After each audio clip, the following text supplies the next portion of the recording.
बाळासाहेबांच्या तमाम शिवसैनिकांना तुमच्या ह्या अनिश गाढवेचा, बाळासाहेबांच्या या कडवट शिवसैनिकाचा आणि शिवसेनेच्या प्रवक्त्याचा मानाचा जय महाराष्ट्र.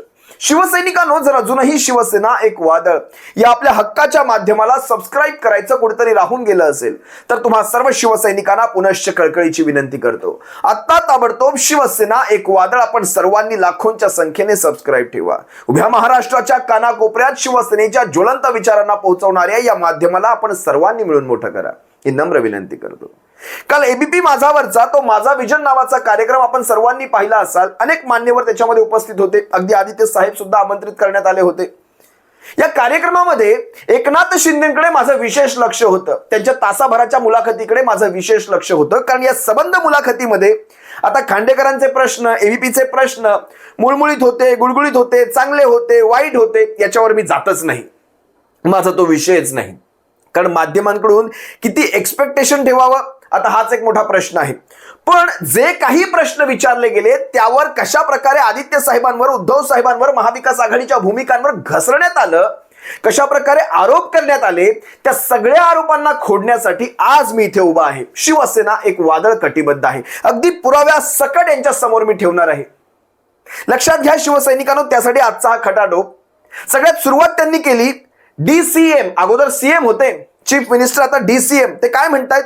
सुरुवातीला मी सीएम म्हणजे कॉमन मॅन होतो, आता डीसीएम म्हणजे डेडिकेटेड टू कॉमन मॅन.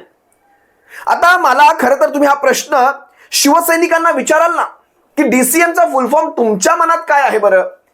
या डीसीएम शब्दाचा अर्थ तुमच्या मनामध्ये काय आहे? तर धनुष्य चोरणारा माणूस. अशा प्रकारची शिवसैनिकांच्या मनातून प्रतिक्रिया बाहेर येईल. एकदा पहा.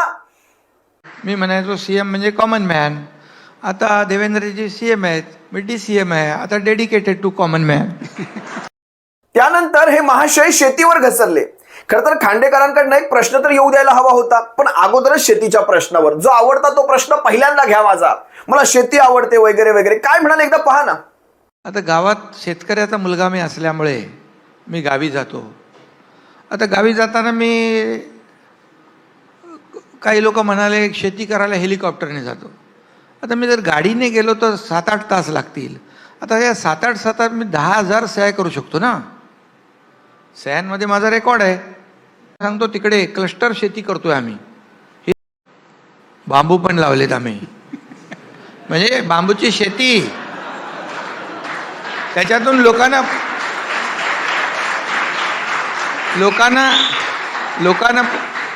आणि वेगवेगळ्या प्रकारची व्हरायटी, म्हणजे वेगवेगळ्या प्रकारचे बांबू लावलेत असं म्हणायचंय तुम्हाला?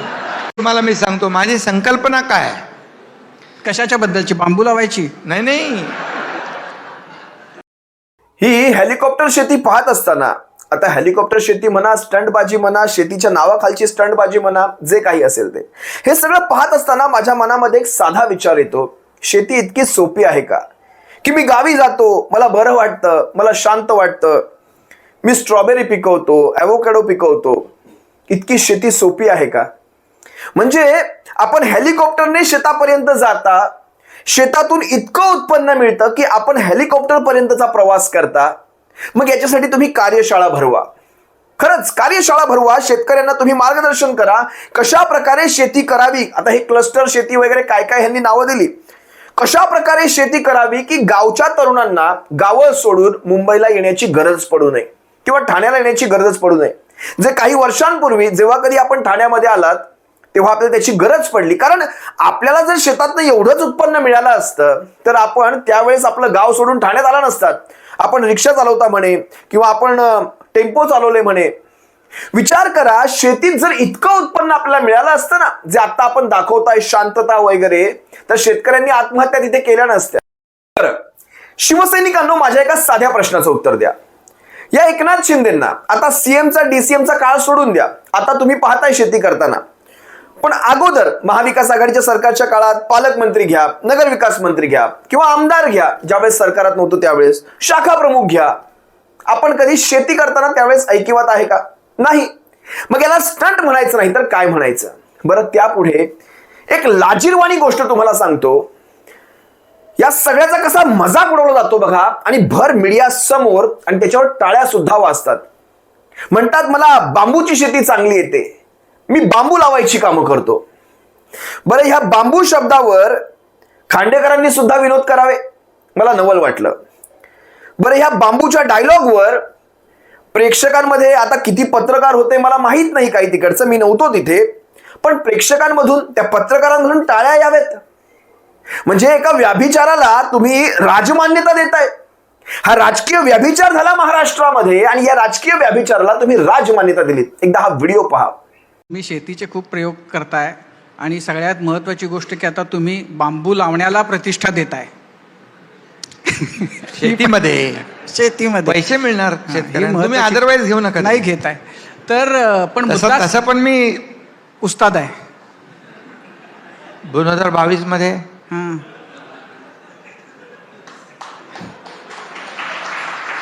30 जून 2022 ते म्हणाले मी शेतीमध्ये बांबू लावण्यामध्ये उस्ताद आहे. म्हणजे 30 जून 2022ला जे काही यांनी केलं हे बांबू लावायचं काम केलं. खरं तर याला बांबू लावणं म्हणत नाहीत, याला गद्दारी असं म्हणतात, याला विश्वासघात असं म्हणतात. बरं, याही गोष्टीवर ज्यावेळेस खालून पत्रकारांमधनं हशा पिकला होता आणि त्याच्यावर टाळ्या वाजवल्या जात होत्या, मला खरं तर नवल वाटत होतं, ही आहे का महाराष्ट्राची पत्रकारिता? असो, जे काही असेल ते. आता ह्या सगळ्या गोष्टींवर आपण काय बोलायचं आणि किती बोलायचं. आता 2014ला काय म्हणतात पुढे बघा. 2014ला देवेंद्रांनी कामे सुरू केली, त्याला या महाविकास आघाडीच्या सरकारने स्थगिती द्यायला सुरुवात केली. ज्या महाविकास आघाडीच्या 2.5 वर्षाच्या काळामध्ये खरं तर तुम्ही पाहिलं असाल जवळपास 2 वर्षांचा काळ हा भयंकर अशा कोरोनाने ग्रासलेला होता. बरं, ह्या 2.5 वर्षाच्या काळामध्ये स्वतः हे 2 जिल्ह्यांचे पालकमंत्री होते, 2 महत्वाच्या खात्यांवर होते. नगरविकास असेल, सार्वजनिक बांधकाम असेल, जी खाती खरं तर मुख्यमंत्र्यांकडे असतात, ती खाती यांच्याकडे देऊ केली होती. जे मगाशी तुम्हाला मी म्हणालो विश्वासघात म्हणतात याला. याच माणसाने अशा प्रकारचे शब्द काढावेत. यांच्या समोर सारं काही होतं. महाराष्ट्र बरं त्यांनी नावं घेतली बरं का, प्रोजेक्टची नावं घेतली, ती सुद्धा मी तुम्हाला ऐकवून दाखवतो. कोस्टल रोड, अटल सेतू, मेट्रोचे प्रकल्प असतील, समृद्धी असेल, कारशेड असेल. तुम्हाला एक जबाबदारीने सांगतो, कोस्टल रोडचं काम अविरत चालू होतं, जो शिवसेनेच्या पक्षप्रमुखांचा स्वतःचा ड्रीम प्रोजेक्ट होता. अटल सेतू शिवसेनेच्या पक्षप्रमुखांचा स्वतःचा ड्रीम प्रोजेक्ट होता. मेट्रो रेल्वेचं कुठलंही काम अगदी कवडीचं सुद्धा थांबलं नाही. समृद्धी महामार्गाचं काम अविरत चालू होतं. जसं ह्यांचं सरकार आलं, म्हणजे आपलं सरकार धोक्याने पाडल्यानंतर यांनी फक्त उद्घाटन केलं. म्हणजे विचार करा, उद्घाटन करण्यासाठी ते काम अगोदरच्या सरकारात जर चालू असेल तरच तुम्ही उद्घाटन कराल. स्पष्ट आहे इथे. अगदी सर्वच्या सर्व कामं ज्यावेळेस जगाचा अर्थगाडा ठप्प होता त्याही काळात एकाही प्रोजेक्टचा 1 कवडीचा रुपया सुद्धा काढून घेतला नव्हता. हे काम केलं होतं शिवसेनेच्या पक्षप्रमुखांनी आणि तिथे हे म्हणतायत की ह्यांनी सगळी कामं थांबवली. जरा एकदा हा व्हिडिओ पहा. महाविकास आघाडी सरकारने जेव्हा 2014ला देवेंद्रजींनी जी कामं सुरू केली त्याला स्थगिती देण्याचं काम महाविकास आघाडीने केलं. पहिले आम्ही ते स्टे उठवले, ताबडतोब त्याला चालना दिली. कोस्टल रोड बघितला आपण, अटल सेतू आपण बघितला, समृद्धी महामार्ग बघितला, मेट्रो 3 पाहिलं, मेट्रो फेजमध्ये पाहिलं आपण, सुरू झाली कारशेड. ही कामं आम्ही विकासाला चालना दिली. पण त्याच्याबद्दल एक म्हणजे तुमच्याबद्दल आता आदित्य ठाकरे आले नाही, होते. मला पहिलं उत्तर तर देऊ द्या. त्याच्यामध्ये फक्त त्यालाच उत्तर देताना म्हणजे त्याला जोडू नये म्हणून ते असं म्हणाले की सगळे कामं देताना सगळ्याचं कॉस्ट प्रचंड एस्कलेट झालं आणि त्याच्यामध्ये काहीतरी भानगड आहे. तर ते हा प्रश्न आहे हे लक्षात ठेवून तुम्ही बोला. खरं म्हणजे बघा, एकच सांगतो मी तुम्हाला, आता हे सगळे रेट एस्केलेशन वगैरे मला तर कधी माहीतच नाही. आता जे कुठे बसत असतील हे सगळं करायला त्यांनाच हे माहीत असेल ना. आता मला तर ते माहीत नाही एस्केलेशन काय, मला तर काम माहीत असतं. हा प्रोजेक्ट एवढ्या वेळेत झाला पाहिजे बस, आणि क्वालिटी काम आणि ऑन टाईम. या व्हिडिओमध्ये मुलाखतकार खांडेकरांनी एक चांगला प्रश्न विचारला, अगदी मस्त प्रश्न विचारलाय की कॉस्ट एस्केलेशन, जो प्रश्न खरं तर अगोदरच्याच मुलाखतीमध्ये आदित्य साहेबांनी उभा केला होता. यांच्या समजा एखाद्या प्रोजेक्टची किंमत असेल 1000 कोटी, ती प्रोजेक्टची किंमत 3000, 4000, 5000 कोटींवर कशी काय जाते? बरं, एकेका वर्षाच्या कालावधीतच 300, 400 टक्क्यांची इन्क्रीमेंट, याला कॉस्ट एस्केलेशन असं म्हणतात. हा प्रश्न तुम्ही एकनाथ शिंदेना नक्की करा. यांनी हा प्रश्न विचारला. यावर हे महाशय काय म्हणतात की मला ह्या सगळ्या गोष्टी माहिती नाहीत, मला लोकांसाठी जे काही उपयोगी आहे तेच करायचं असतं. लोकांसाठी उपयोगी जरा एक छोटीशी गोष्ट दाखवतो, अगदी यांच्या ठाण्यातूनच दाखवतो, कारण कसं असतं घरचा आरसा हा कायम सत्य सांगत असतो. यांच्याच ठाण्यामध्ये नेमकं काय चाललंय हा एकदा नमुना पहा ना. जनतेच्या पैशाची कशा प्रकारे जे जे जनतेसाठी चांगलं ते मी सगळं करणार. बघा काय केलेलं आहे. आज तुम्ही हा जरा नमुना बघा. 1 2 3 4 5 6 7 8 9 10 11 12 13 14 15 16 17 18 19 आणि जवळपास तिकडेही काही या टू व्हीलर्स या 2 चाकी उभ्या आहेत. आता हा काय प्रकार आहे. ह्या एवढ्या सुंदर सुंदर गाड्या धुळखात का पडलेल्या आहेत हा प्रश्न तुम्हा सर्वांच्या मनात आलाच असेल. बघा हा प्रश्न जरी ठाण्यातला असला, आता ठाणं म्हणजे सरकारचं सध्याचं केंद्रबिंदू आहे असं म्हटलं तरी वावगं ठरू नये. महाराष्ट्रात उभ्या महाराष्ट्रात झालेला सारा तो काथ्याकूट, सारा राजकारणाचा तो चिखल, सुपीक चिखल तुम्ही सर्वांनी पाहिलेला आहे. त्या चिखलाचं केंद्रबिंदू हे ठाणा आणि या ठाण्यामध्ये काय गोष्टी चालतात हे सुद्धा तुमच्या सर्वांसमोर येणं मला गरजेचं वाटतं. आता ह्या आहेत ॲम्ब्युलन्स. हे नाव दिसतंय तुम्हाला, ॲम्ब्युलन्स. हे आहे TMC म्हणजे ठाणे म्युनिसिपल कॉर्पोरेशन. ही आहे ॲव्हेंजर या मॉडेलची गाडी. गाडीवर जवळपास 3.5 किलोची धूळ पडलेली आहे. ही मागे जी आहे हा जो बॉक्स आहे हा बॉक्स आहे प्राथमिक उपचाराचा बॉक्स. बरं ह्या गाडीवर इकडे सुद्धा एक बॉक्स आहे आणि ह्याच गाडीवर ऑक्सिजन सिलेंडर सुद्धा घेण्याची एक कॅपॅसिटी आहे. तुम्ही जर ही गाडी पाहाल तर हिला विशेष डेव्हलप करून घेतलेलं आहे, हिला मॉडिफिकेशन करून घेतलेलं आहे. तुम्हाला हे दिसतंय, हे असते वायरलेसवर आपण ज्यावेळेस बोलतो, ज्यावेळेस समोरच्या गाड्यांना बाजूला व्हायला सांगतो की ॲम्ब्युलन्स आलेली आहे, पोलिसांच्या गाड्यांमध्ये सहसा हे पाहण्यात येतं. जर प्रशासनाकडे काहीही नियोजन जर नव्हतं तर मग हे निर्णय घ्यायला नको हवे होते. बरं घेतलेत तर कमीत कमी त्या गाड्यांचा आता काय करता येईल तो लिलाव करा, त्या महापालिकेच्या कर्मचाऱ्यांना तरी वापरायला द्या. नाहीतर सडल्या आहेत गाड्या, कुठेतरी त्याचा उपयोग करा. एवढंच आम्हाला सांगणे. हा सारा जो प्रकार आहे ना हा ठाणेकरांनो तुम्ही उघडा डोळे आणि बघा नीट. फक्त पाहून थंड बसू नका, प्रश्न विचारायला शिका. पण ह्या सगळ्यांवर तुम्ही जनतेने, खरं तर ही जनतेची लढाई आहे, तुम्ही प्रश्न विचारणार आहात की नाही हे मनाशी ठरवा आणि जनतेच्या पैशाचा कसा पद्धतशीर चुराडा करायचा याचं एक उत्तम उदाहरण तुम्ही आत्ताच पाहिलात, उत्तम नमुना तुम्ही आत्ताच पाहिलात. आणि सगळ्यात महत्वाचं म्हणजे हा नमुना ठाण्यातनच आहे. या मोटर बाईक, या मोटर ॲम्ब्युलन्स जिथे कुठे ठेवलेले आहेत तो पार्किंग प्लाझा यांच्या घराच्या अगदी 2 घर सोडून बाजूला हा पार्किंग प्लाझा त्यांच्या घराच्या हाकेचं अंतर सुद्धा म्हणता येणार नाही. 2 घर सोडून, 2 बंगले सोडून अगदी बाजूलाच हा पार्किंग प्लाझा आहे जिथे जाऊन मी ही शूटिंग घेतलेली आहे. हा नमुना ठाण्यामधनं. बरं यांना ज्यावेळेस जास्त प्रश्न विचारले जातात त्यावेळेस हे मुंबईवर घसरतात. यांच्याकडे एकमेव तेवढं अस्त्र आहे मुंबईवर घसरायचं. जी मुंबई महानगरपालिका गेल्या 3-4 वर्षापासनं महापालिका आयुक्त सांभाळत आहेत, म्हणजे राज्य सरकारच म्हणा ना तुम्ही, तिथेच हे प्रश्नचिन्ह उभे करतात की लोक खड्ड्यामधनं प्रवास करत होते मुंबईचे, आता गुळगुळीत रस्ते. तुम्हाला हा एक व्हिडिओ पाहावाच लागेल, जरा बघा हे काय म्हणतायत. आता मी बोलू का, मुंबई महापालिकेचे रस्ते इतके वर्ष तुम्ही का डांबराचे दुरुस्त केले, का कॉन्क्रीटचे केले नाही? 3,500 कोटी रुपये 15 वर्षामध्ये तुम्ही रिपेरिंगला का घातले? काळ्याचं पांढरं, पांढऱ्याचं काळं का केलं? एकनाथ शिंदे जेव्हा मुख्यमंत्री झाला तेव्हा पहिला मी आणि देवेंद्रजींनी चहलला बोलवलं आणि सांगितलं हे का खड्ड्यातून प्रवास लोकांचा, का लोकांच्या जीवाशी खेळताय, का अपघातामध्ये मृत्यू होत आहेत, का तुम्ही कॉन्क्रीटचे करत नाही? नाही सर कर सकते. बोले रोका क्यों, किसने? लगेच आम्ही 2 फेज केले. 2 फेजमध्ये कॉन्क्रीटचे रस्ते काम चालू झाले. आता रस्त्याचं काम सुरू आहे. पुढच्या 2 वर्षामध्ये पूर्ण Mumbai will be pothole free, म्हणजे खड्डेमुक्त मुंबई. खड्डेमुक्त मुंबई करण्याचं काम आम्ही करतोय. खड्डे पाडण्याचं काम कोणी केलं? मुंबईचं डीप क्लीन ड्राईव्ह कोणी सुरू केलं? मुख्यमंत्री एकनाथ शिंदे.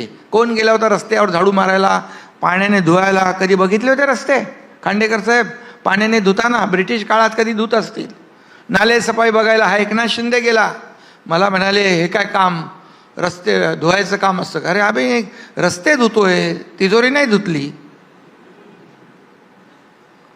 नाले सफाई केली, तिजोरीची सफाई नाही केली आम्ही.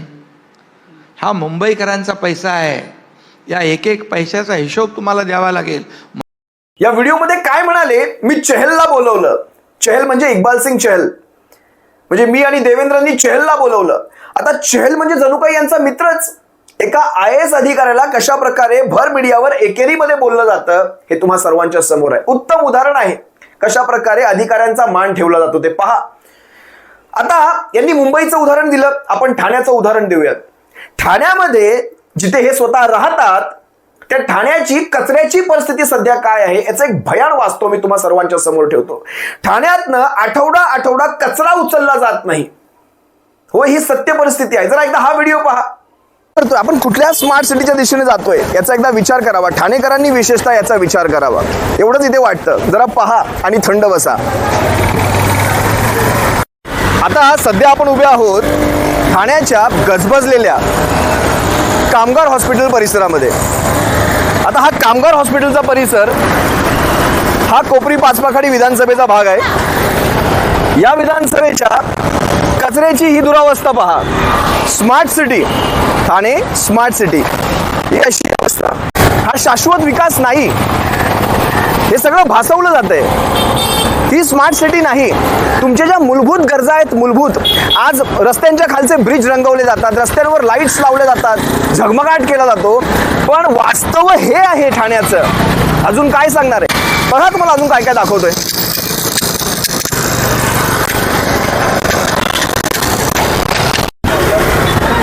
आता आपण उभे आहोत ठाण्याच्या इंदिरानगर परिसरामध्ये. इंदिरानगरचंही काही चित्र वेगळं दिसत नाहीये.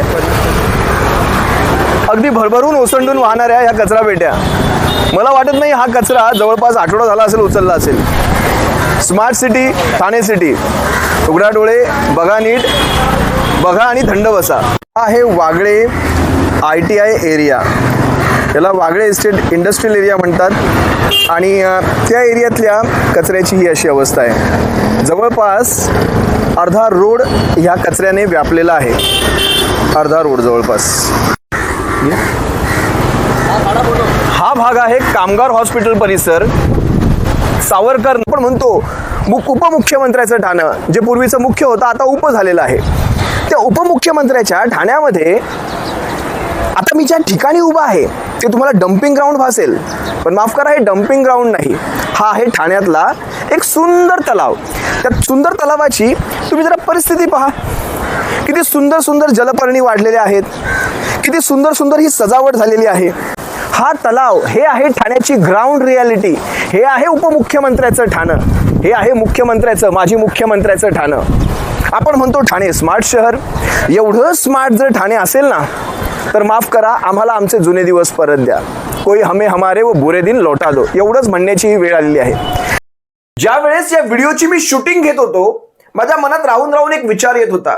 खरंच महाराष्ट्राला ठाण्याची ही परिस्थिती माहीत तरी आहे का? यांनी मुंबईच्या रस्त्यांवर नंतर बोलावं, अगोदर ठाण्याच्या रस्त्यांवरचा तो दिव्याखालचा अंधार चाचपडून पाहावा.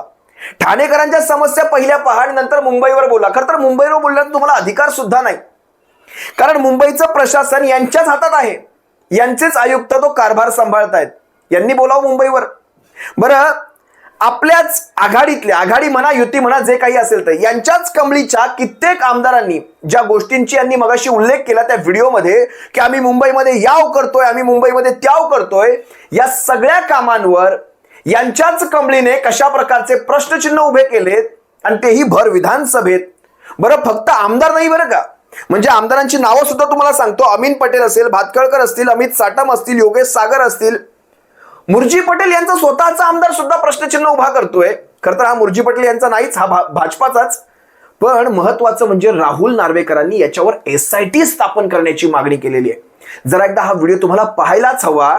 यांच्या ह्या सगळ्या रस्त्याच्या घोटाळ्यासंदर्भात SIT स्थापन करा अशा प्रकारची मागणी स्वतः कमळीचे आमदार करतायत. हा व्हिडिओ पहा. मुख्यमंत्री एकनाथ शिंदेच्या काळातले सिमेंट कॉन्क्रीट रस्त्याची कामं निकृष्ट दर्जाची असल्याचा आरोप आमदार अतुल भातखळकर यांनी केला.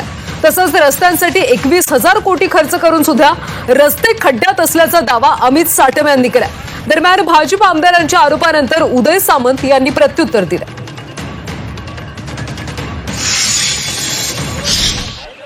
कामामध्ये अनेक ठिकाणी निकृष्ट स्वरूपाचं काम झालं. काम रेंगाळलं गेलं. उत्तरामध्ये म्हटलंय की अमुक इंजिनियर्सना नोटिसा दिल्या आहेत, पर्यवेक्षण करणाऱ्या संस्थांना दंड दिलेला आहे. पण अध्यक्ष महोदय, माझा मूलभूत प्रश्न असा आहे की हे सगळी ऍक्शन मुंबई महानगरपालिकेने कधी घेतली? ते आता रस्ते खोदल्यामुळे हे जात नाहीत अध्यक्ष महाराज. अख्खी मुंबई खोदून ठेवली आहे अध्यक्ष महाराज, अख्खी मुंबई. ऑक्टोबर 2023 मध्ये अध्यक्ष महाराज, ऑक्टोबर 2023 मध्ये ज्या सीसी रोडचं काम सुरू झालं त्या सीसी रोडचं काम अजूनही सुरू आहे अध्यक्ष महाराज. 1.5 वर्षानंतर 1-1, 1.5, 2-2 किलोमीटरच्या रस्त्याचं काम अजूनही सुरू आहे अध्यक्ष महाराज. अक्षरशः नाकी न आलेले आहेत अध्यक्ष महाराज. मी असे निर्देश देत आहे की सोमवारी दुपारी 3 वाजता सन्मान्य उपमुख्यमंत्र्यांसोबत स्वयं जे मुंबईचे आमदार या संदर्भात चर्चा करू इच्छितात माझ्या दालनात बैठक होईल. 1. नंबर 2, यापूर्वी ज्या वेळेला रस्त्यांच्या विषयात असाच प्रश्न निर्माण झालेला तेव्हा EOW मार्फत SIT स्थापन झालेली आणि याची सखोल चौकशी झालेली. तर शासनाने आता सभागृहात जेवढे गंभीर माहिती मिळत आहे ती लक्षात घेता या संदर्भात अशीच चौकशी करायची का या संदर्भातला पण विचार करून त्या बैठकीत यावे. थोडी तरी जनाची नाही तर मनाची वाटायला हवी होती. ज्याचा टेंबा मिरवला जातो अशा मुलाखतींमध्ये त्याच्यावर स्वतः विधानसभेमध्ये प्रश्नचिन्ह उभे आहेत. बरं, ते कमळीच्याच आमदारांकडनं काय म्हणतात? ऑक्टोबर 2023 पासून हे काम अजूनही सुरू आहे, खड्डे खोदून ठेवलेले आहेत, कामाच्या नावाने शून्य. मी शिमगा म्हणणार होतो पण सणाचं नाव बदनाम नाही करायचं. पण विचार करा बरं, फक्त कमळीचेच नाही, शिवसेनेच्याही आमदारांनी ते प्रश्न केला आहे. आदित्यसाहेब ठाकरे असतील, वरुण सरदेसाई असतील, यांनी प्रश्न विचारले आहेत. पण मी तुम्हाला विशेषतः कमळीचं दाखवलं कारण ह्यांच्या स्वतःच्या युतीमधनं यांचे स्वतःचे सहकारी आमदार काय म्हणतायत हे दाखवणं फार गरजेचं आहे. ही आहे वस्तुस्थिती. आता आम्ही तुम्हाला आणखी एक इंटरेस्टिंग गोष्ट सांगतो. याच्यात इंटरेस्टिंग काय आहे हे तुम्ही ठरवायचंय. भाजपाचे नागपूरचे विधान परिषदेचे आमदार परिणय फुके यांनी विधान परिषदेमध्ये एक घोटाळा बाहेर काढलाय. बरं, आता हे परिणय फुके आहेत नागपूरचे. घोटाळा जिथला बाहेर काढलाय तो भाग आहे ठाण्याचा, जो येतो एकनाथ शिंदेच्या अंडरमध्ये. आता बीजेपीचे आमदार घोटाळा बाहेर काढतायत एकनाथ शिंदेच्या ठाण्यातला. आता विचार करा, हा जो प्रोजेक्ट आहे कोस्टल रोड प्रोजेक्ट, हा खरं तर राजनजी विचारे साहेब माजी खासदार यांचा ड्रीम प्रोजेक्ट. घोडबंदर रोड हा जो परिसर आहे ठाण्यातला, हा रहदारीचा भाग आहे. याची रहदारी संपावी यासाठी ठाण्याच्या खाडीला समांतर असा एक कोस्टल रोड बांधण्यात येतोय. या कोस्टल रोडची हे परिणय फुके काय म्हणाले बघा. या कोस्टल रोडची किंमत 1,000 कोटींवरून जवळपास 3,000 कोटींवर कशी काय जाते. 1,000 कोटींचा याची सुरुवातीची रक्कम होती, ती 2700 कोटींपर्यंत एस्टिमेट गेलं. म्हणजे जवळपास 3 पट रक्कम वाढली. याच्यासाठी SIT स्थापन करा. 1700 कोटी वाढवतात. मला नवल वाटतं. खरं तर हा जो पैसा येतो ना, पैसा, हे करोडोंचे ठाण्यामध्ये जे बॅनर लागतात, हा पैसा कुठून येतो? माझ्या प्रश्नांची आपोआप उत्तरे मिळतायत मला. हा एकदा व्हिडिओ पहा, परिणय फुके काय म्हणतायत ते. परिणय फुके यांनी तशी माहिती दिलेली आहे. 1,000 कोटींच्या प्रकल्पाची किंमत तब्बल 2700 कोटींवर गेली आहे. दरम्यान परिणय फुके यांच्याशी बातचीत केलेली आहे आमच्या प्रतिनिधी मनश्री पाठक यांनी. पाहूयात. आमदार परिणय फुके सध्या आपल्यासोबत आहे. 1,000 कोटीचं कामाचं 2700 कोटी इस्टिमेट्स नेण्यात आले, वाढवण्यात आले. 3 पट जवळपास ते इस्टिमेट्स वाढवण्यात आले. आणि याच्यात कुठेतरी अधिकाऱ्यांच्या माध्यमातून, काही अधिकाऱ्यांच्या माध्यमातून भ्रष्टाचार करण्यात आलेला आहे अशी आमची शंका आहे. आणि म्हणून तो प्रश्न आम्ही उपस्थित केला होता. त्यात कोणतेही राजकीय वर्दष्ट नाही आहे. यामध्ये अधिकाऱ्यांनी परस्पर कोणतीही परवानगी न घेता, फायनान्स डिपार्टमेंटची कोणती परवानगी न घेता किंवा त्या विभागाची कोणती परवानगी न घेता त्यांनी परस्पर हे कामं देण्यात आलं असे आम्हाला सूचना आहे. आणि या संदर्भात भ्रष्टाचार झाला ही आमची शंका आहे. आणि म्हणून आम्ही काल सभागृहात हा विषय मांडला. त्यानंतर आज आम्ही काल आमचं समाधान झालं नाही, म्हणून मग आज आम्ही मुख्यमंत्री साहेबांना भेटून या संदर्भातली तक्रार करणार आणि SIT नेमण्याची आम्ही विनंती करणार आहे. त्यामुळे ठाणे कोस्टल रोडबाबत आता भाजप मुख्यमंत्री देवेंद्र फडणवीस यांच्याकडे तक्रार करणार असल्याचं भाजप आमदारांचं म्हणणं आहे. ठाणे कोस्टल रोडमध्ये मोठा भ्रष्टाचार झाला असल्याचं देखील त्यांचं म्हणणं आहे. सोबतच या संपूर्ण प्रकल्पाची SIT चौकशी नेमण्यात यावी अशी सुद्धा मागणी भाजप. हे सगळे व्हिडिओ पुरावे कालच्या त्या एकनाथ शिंदेच्या जवळपास तासाभराच्या त्या मुलाखतीला हरताळ फासून जातात. आणि आपली अशी स्टाईल आहे, जे काही आहे ते पुराव्यांसह तुम्हा सर्वांसमोर ठेवायचं. पुढे काय म्हणतात बघा ना त्यांच्या कालच्याच मुलाखतीत. आम्ही शासन आपल्या दारी केलं, तुम्ही पाहिलं नाहीत का? होय, आम्ही पाहिलं. STच्या त्या बसेस 400 500 बसेस बुकिंग करून ठेवायच्या. गावोगावी हालोहाल आम्ही पाहिलेले आहेत. विद्यार्थ्यांचे भर परीक्षांच्या काळामध्ये आम्ही हाल पाहिलेले आहेत. बरं, त्या ST महामंडळाला त्याचा काय परतावा दिला हे सुद्धा आम्हाला माहित नाही. बरं, जे रामदास कदमाचं स्टेटमेंट होतं, पैशाचं सोंग आणता येत नाही, लाडक्या बहिणीचा ज्यावेळेस विषय निघाला, पैशाचं सोंग आणता येत नाही, याचीच यांनी सुद्धा एक टेप वाजवली की पैशाचं सोंग आणता येत नाही, ही वस्तुस्थिती आहे.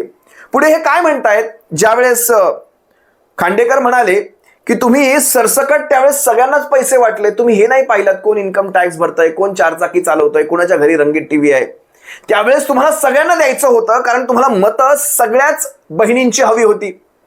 जसं तुम्हाला मतदान झालं, ज्यावेळेस तुम्ही जागे झालात खडबडून, आता काही पैसा नाही आपल्या हातामध्ये यांना देण्यासाठी, मग तुमची ती काटणी छाटणी चालू झाली. मग हे म्हणायला लागले जे 4 व्हीलर चालवतायत त्यांना कसा काय देता येईल. मग तोच प्रश्न खांडेकरांनी विचारला होता, मग आता काय त्यांचे पैसे काढून घेणार का? तर म्हणतायत नाही, आता काढून नाही घेणार, पण आता आम्ही जे पात्र आहेत त्यांनाच देऊ आणि पैशाचं सोंग आणता येत नाही. काय म्हणाले एकदा ऐका.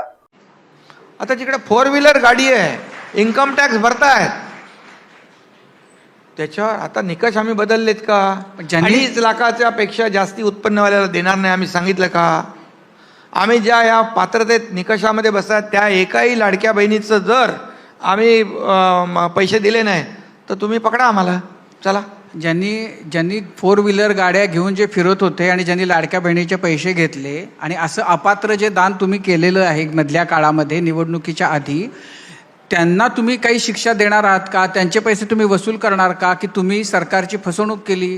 कोणाची? सरकारची. असे ज्यांनी ज्या अपात्र होत्या त्यावेळेला तर सगळ्यांना सरसकट ज्यांनी मागितलं त्यांना दिलं. नाही, आता बघा, जे आम्ही दिलेलं आहे आम्ही, आता इथून पुढे जे निकषात बसतील त्यांनाच देणार. सगळी सोंग आणता येतात, पैशाचं सोंग आणता नाही, ही वस्तुस्थिती आहे.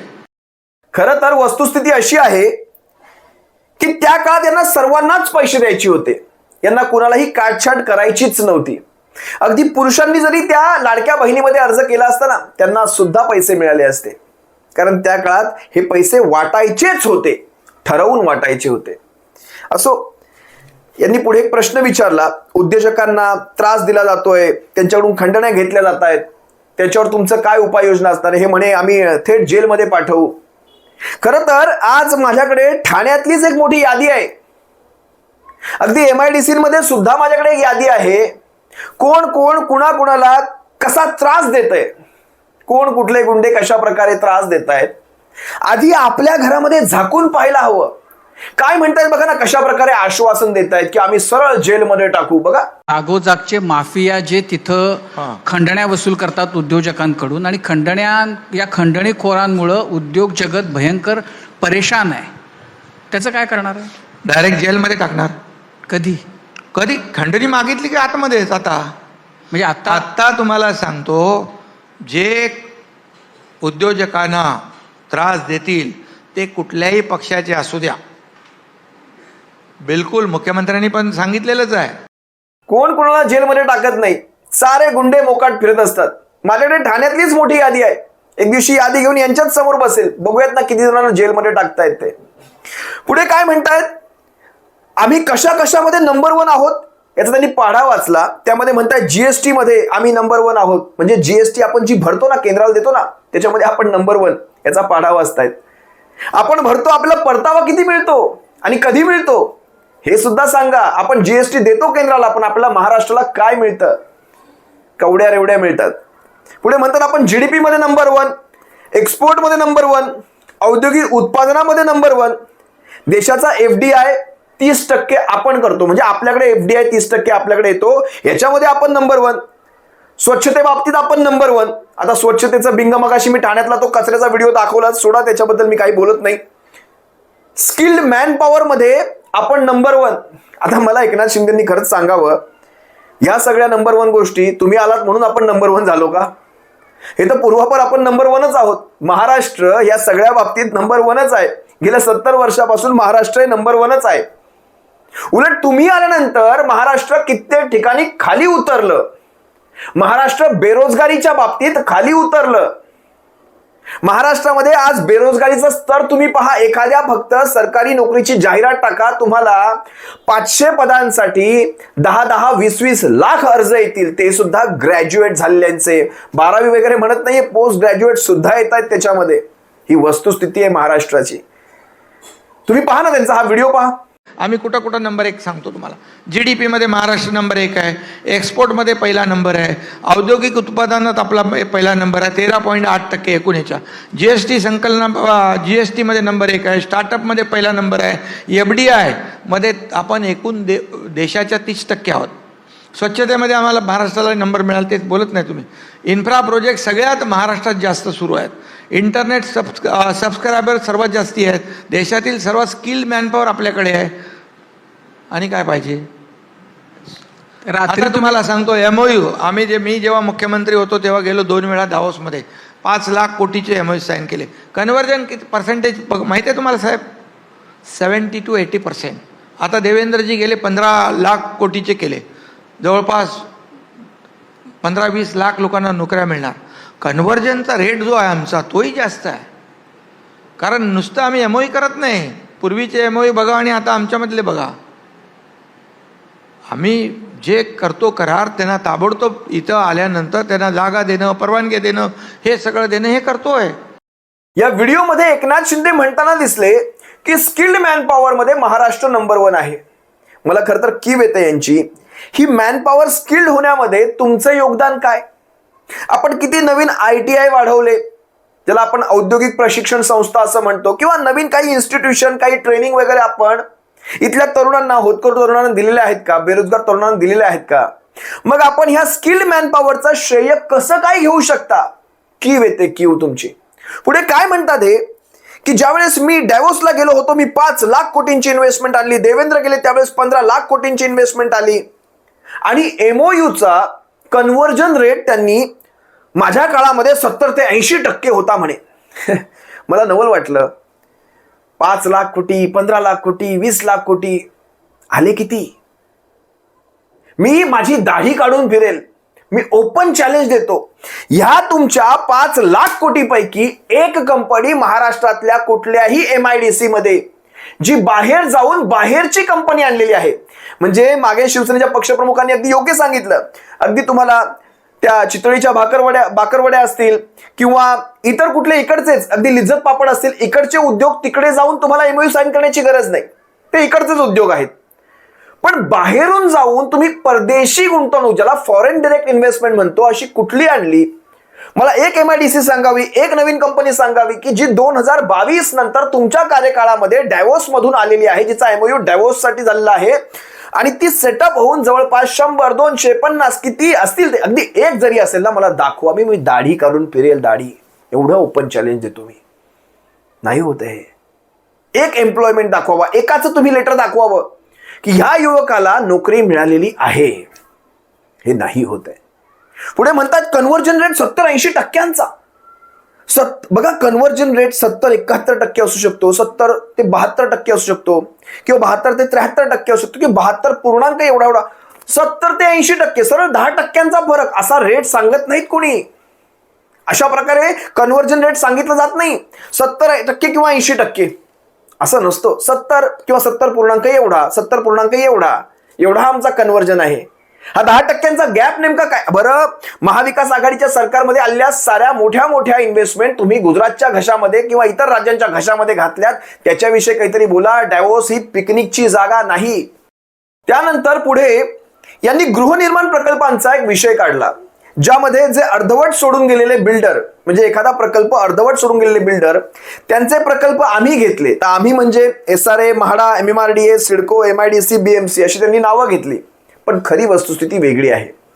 ठाण्यातली जवळपास 2 उदाहरणं आहेत. मी खरं तर त्यांची नावं इथे घेणार नाही, कारण तो आजचा माझा विषय नाही. पण प्रायव्हेट बिल्डर्सला आता हे सोडून गेले की यांना हकलून लावले मला माहीत नाही, पण दुसऱ्या मोठ्या कंपन्या, ज्या मोठ्या कंपन्यांवर वरदहस्त आहेत, राजकीय वरदहस्त आहेत, अशा कंपन्या यांनी येऊन त्या छोट्या बिल्डर्सच्या प्रोजेक्ट्सला एक्वायर केलं आणि त्यांनी त्या प्रोजेक्ट्समध्ये हात घातला.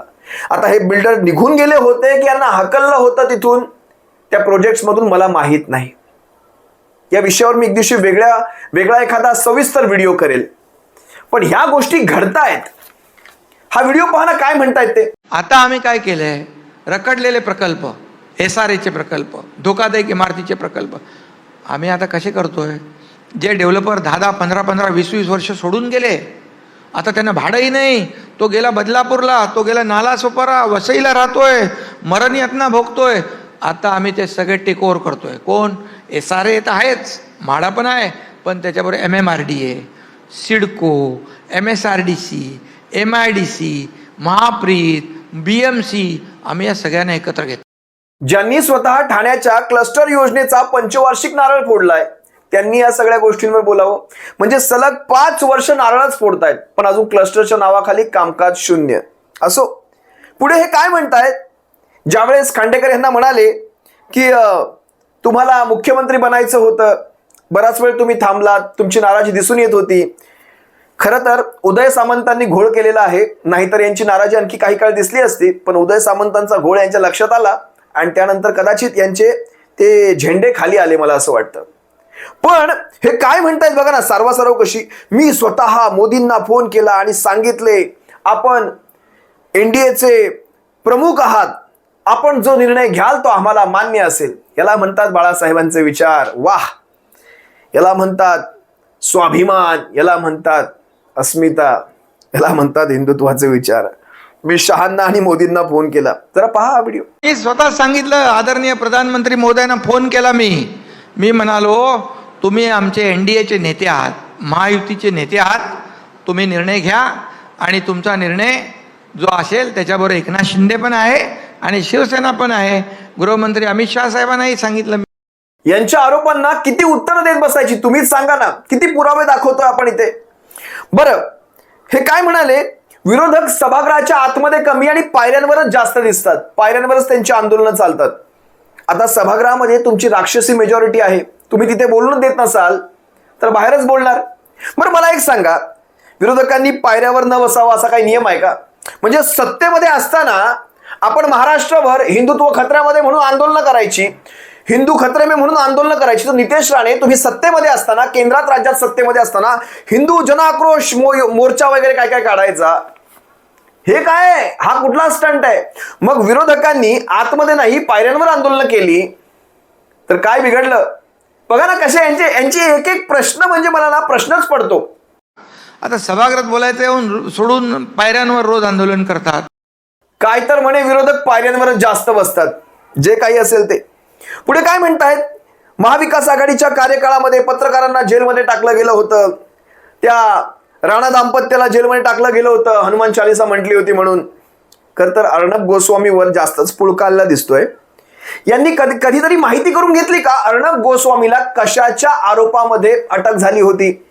एका मराठी उद्योजकाला आत्महत्येस प्रवृत्त केलं, यासाठी अर्णब गोस्वामीला अटक झाली होती. यांना कदाचित त्याची माहिती देखील नसेल. आता पुढे म्हणतायत राणा दाम्पत्य. आता राणा बंटी बबली यांच्याविषयी मला काहीच म्हणायचं नाही, तुम्ही सरांनी तो सारे एपिसोड पाहिलेले आहेत, त्याच्याविषयी मी काहीच म्हणत नाही. पण पुळके बघा ना कसे. बरं, ह्यांना तो पत्रकार वारिस आहे सिंधुदुर्गातला, ज्याला कशा प्रकारे उडवलं गेलं गाडीवरून, त्या पत्रकार वारिस त्यांना दिसणार नाही. यांना ठाण्यामध्ये रणजित इंगळेला ज्या धमक्या दिल्या गेल्या लोकमतच्या प्रतिनिधीला ठाण्यातल्या, त्या दिसणार नाहीत. बरं, ह्यांच्या समोर तो प्रतिनिधी सांगत सुद्धा होता की तुमच्या ठाण्यामध्ये मला तुमचे कार्यकर्ते धमक्या देत आहेत. चालतंय रे बाबा, आपण ठाण्यामध्ये आहोत, चालतंय असं, अशा प्रकारची उत्तर दिली गेली होती. पुढे काय म्हणाले की माझ्या एका कार्यकर्त्याने एका सर्वसामान्य कुटुंबाचं दुकान हडप केलं होतं. आत्ताचीच बातमी आहे ती. मी माझी माणसं पाठवली आणि त्यांना न्याय मिळवून दिला. मी असा आहे, माझ्या अशा बातम्या तुम्ही दाखवता का? खरं तर मला एक प्रश्न विचारायचा आहे. ज्यावेळेस आनंद आश्रमामध्ये नोटा उधळल्या गेल्या होत्या त्यावेळेस नरेश मस्केंच्या लेटर हेडवर आपण तुमच्या त्या 2 कार्यकर्त्यांची हकालपट्टी केली होती, ज्यांनी नोटा उधळल्या होत्या, पक्षातून काढून टाकलं होतं. ती हकालपट्टी फक्त कागदावरच होती. आम्ही अगदी दुसऱ्या दिवशीपासून तोच तुमचा कार्यकर्ता तुमच्या मागे पुढे पाहतो. बरं, इतरांच्या नाही, तुमच्या मागे पुढे पाहतो. आता नावं सांगायची गरज असेल तर सांगावं आम्हाला, तेही सांगू तुम्हाला जर तुम्हाला विस्मृती पडली असेल तर. पण तसं नाही, हे सगळं कागदोपत्री. आमच्या कार्यकर्त्यांना आम्ही दम भरला, याव केलं त्याव केलं, काही होत नाही. जर हा व्हिडिओ पहा. एक उदाहरण सांगू मी. आमचा एक पदाधिकारी, त्याने एका पै फॅमिलीचं एक काहीतरी दुकान होतं, ते घेतलं आणि तिथे स्वतःचं संपर्क कार्यालय थाटलं आणि त्या लोकांना थोडे पैसे दिले होते, थोडे बाकी होते. मला जेव्हा कानावर आलं, मी माझी माणसं पाठवून त्या पै फॅमिलीला त्यांचं दुकान परत देऊन टाकलं, मी खाली करून टाकलं. मग तुम्ही असं कधी दाखवलं आमचं? आम्ही चांगले काम केलेलं. तुम्ही त्याला काढलं पक्षात, आम्ही दाखवलं लगेच तत्परतेने ब्रेकिंग न्यूज केली. ऐकलं नाही, पुढचं पण बघितलं. खरं तर या व्हिडिओचा मी आता शेवट करतोय, कारण यांच्या कुठल्याच आरोपात मला तथ्य दिसत नाही. पण शेवटाला हे काय म्हणालेत, मी शिवाजी महाराजांचा मावळा आहे, शिवाजी महाराजांचा आदर्श घेऊन चालतो, मी पातळी सोडून बोलत नाही. मी तुम्हाला तो व्हिडिओ दाखवेल. काय म्हणतायत, शिवाजी महाराजांचा आदर्श घेऊन काम करतो, शिवरायांचा मावळा आहे मी. त्यामुळे मी कोणाला डिवचत नाही. मी कधी पातळी सोडून कधी बोललो नाही. तुम्ही बघा माझं कधी इतक्या वर्षाचं. म्हणतायत शिवाजी महाराजांचा मावळा. शिवाजी महाराजांची ही शिकवण नाही. शिवाजी महाराजांची शिकवण महाराष्ट्र अस्मितेची आहे, महाराष्ट्राच्या स्वाभिमानाच्या रक्षणाची आहे. आणि तुम्ही पातळी सोडून कधी वागला नाही, तर पातळी सोडून आपल्याकडनं कर्म झालेली आहेत. आपण एका अशा माणसाला धोका दिलेला आहे, अशा माणसाचा विश्वासघात केलेला आहे, जी व्यक्ती आजारी असताना तिने तुमच्यावर जबाबदारी दिलेली असताना तुम्ही तिचा विश्वासघात करून तिचा पक्षच ओरबाडून घेतलात. काय म्हणावं या सगळ्याला? हा शिवाजी महाराजांची विचार, शिवाजी महाराजांची ही शिकवण नाही. जे काही असेल ते नियती या सगळ्याचा बदला घेत असते, कर्म या सगळ्याचा बदला घेत असतं. पाहूयात ना, वेळ जाईल, हळूहळू ही वेळ निघून जाईल. पण त्यावेळेस ज्यावेळेस ह्यांची उतरती कळा चालू झालेली असेल, त्यावेळेस शिवसैनिकांनो ह्यांच्या आजूबाजूला सुद्धा बसणारं कोणी नसणार आहे. कारण स्वार्थाने भरलेली एक मोठ यांनी जमा केली, अशी एक मोळी बांधलेली आहे स्वार्थाने भरलेल्या लोकांची. आणि शीतं जोपर्यंत आहेत तोपर्यंतच ही भूतं टिकणार. ज्यावेळेस यांची शीतं संपलेली असणार, त्यावेळेस ही भूतं अशी रफादफा झालेली असणार. एवढंच सांगतो आणि तुर्तास तुम्हा सर्वांची रजा घेतो. सगळ्या आरोपांना मला उत्तर द्यायचं होतं, पण कुठल्याच आरोपात मला तथ्य दिसलं नाही. जे काही वाटलं तुम्हा सर्वांसमोर ठेवलं. बाकी तुम्हाला काय वाटतं कमेंटमध्ये नक्की व्यक्त व्हा. सप्रेम जय महाराष्ट्र. काय